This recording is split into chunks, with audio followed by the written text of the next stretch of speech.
Nadreen, एक दिन ऐसा आएगा जब एक बच्चा बड़ा होकर इंटरनेट स्क्रॉल करेगा और अचानक उसे अपनी जिंदगी का वो हिस्सा नजर आएगा जिसे उसने कभी दुनिया के सामने लाने की इजाजत भी नहीं दी थी। वो सिर्फ तस्वीरें नहीं देखेगा, वो एक एहसास महसूस करेगा, बेबसी का, शर्मिंदगी का और शायद खामोश नाराजगी का। नादरीन, डिजिटल दौर में एक खामोश खतरा तेजी से बढ़ रहा है और हैरानकुन बात यह है, अक्सर ये खतरा अजनबियों से नहीं अपनों से पैदा होता है। आज के दौर में बच्चों की तस्वीर और वीडियोस शेयर करना बिल्कुल एक आम सी बात बन चुकी है। पैदाइश के पहले दिन से लेकर स्कूल के लम्हात तक हर छोटी बड़ी खुशी को सोशल मीडिया पर डाल देना एक आदत बन गई है।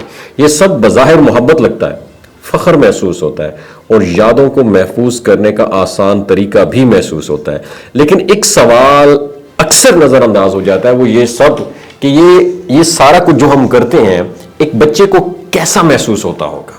जब किसी बच्चे की जिंदगी के लम्हात बार बार ऑनलाइन शेयर किए जाते हैं तो उसकी अपनी आइडेंटिटी पर उसका कंट्रोल कम होने लगता है और बच्चों की शख्सियत बहुत कम उम्र में बनना शुरू हो जाती है। जब उनकी जिंदगी के हिस्से पहले ही दुनिया के सामने रख दिए जाए तो वो खुद को अपनी कहानी का मालिक महसूस नहीं करते और ये एहसास with the passage of time बेचैनी और खुद एतमादी में कमी पैदा कर देता है, क्योंकि हर तस्वीर, हर वीडियो एक डिजिटल निशान छोड़ देती है और इंटरनेट की दुनिया में एक बार कुछ शेयर हो जाए तो उसे मुकम्मल तौर पर रिमूव करना तकरीबन नामुमकिन हो जाता है। और बहुत सारे बच्चे बड़े होकर ये सोचने लगते हैं कि लोगों ने उनके वो लम्हात देखे हैं जो वो खुद कभी दिखाना ही नहीं चाहते थे और ये एहसास अंदर ही अंदर शर्मिंदगी और समाजी दबाव को भी बढ़ा सकता है। और एक और अहम पहलू एतमाद का भी है। बच्चों और वालिदैन के दरमियान एतमाद सिर्फ देखभाल से नहीं बल्कि हिफाजत से भी बनता है। जब बच्चे बड़े होकर पुरानी अपनी पोस्ट वगैरह देखते हैं ना तो बाज़-औक़ात उनके जहन में खामोश सवाल पैदा होता है, क्या मेरी हिफाजत की गई थी या सिर्फ मुझे दिखाया गया था।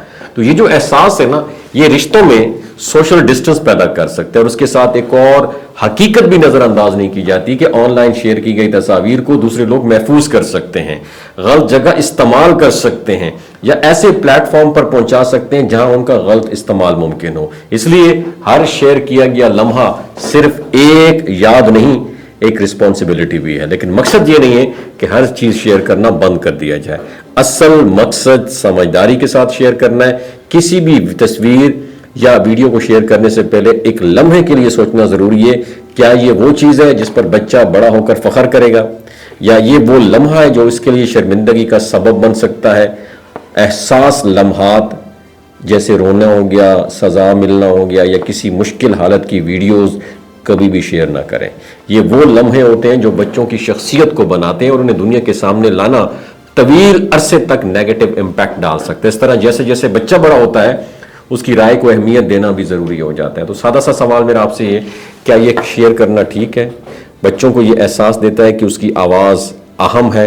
हर खूबसूरत लम्हा दुनिया को दिखाना ज़रूरी नहीं होता। कुछ यादें ऐसी होती हैं जो सिर्फ ख़ानदान के दिलों में महफूज रखने के लिए होती हैं और यही वो यादें होती हैं जो असल माने में कीमती होती हैं, क्योंकि वो नुमाइश के लिए नहीं, रिश्तों के लिए होती हैं। आखिर में एक मंजर का तस्वुर करें कि एक नौजवान अपनी ज़िंदगी के पुराने लम्हात देखता है। अगर वो मुस्कुरा कर ये कहे कि मेरी इज़्ज़त और मेरी प्राइवेसी का ख्याल रखा गया तो ये सबसे बड़ी कामयाबी होगी, क्योंकि हकीकी मोहब्बत सिर्फ वो नहीं जो दिखाई जाए बल्कि वो है जो महफूज रखी जाए। अपना ख्याल रखिएगा।